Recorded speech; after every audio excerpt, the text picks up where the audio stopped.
Okey, Assalamualaikum warahmatullahi wabarakatuh.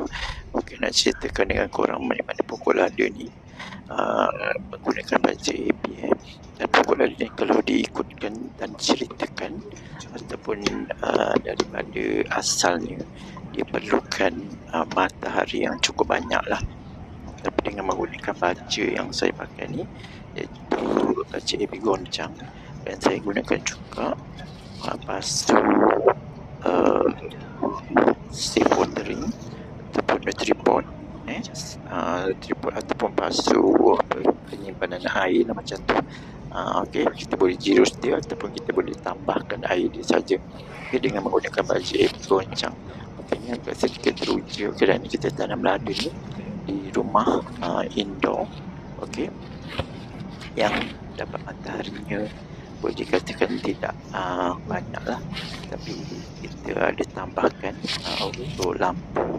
Tapi so far dengan penggunaan baja dengan siraman-siraman, lepas tu siraman pun menggunakan baja AB goncang, jadi nampak hasil ni memang macam teruja lah.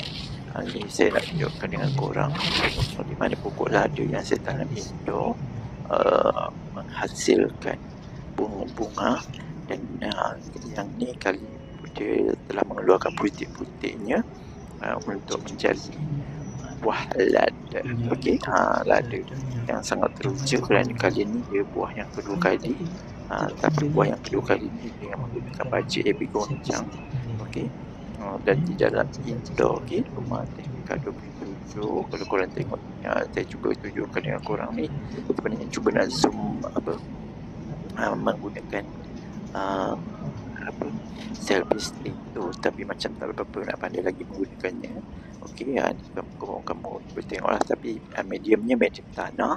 Okey, dan lepas tu penyimpanan air, dan baju digunakan baju AB goncang set ni. Kalau korang nak dapatkan, boleh dapatkan di background aku ni. Thank you for watching. Goncang.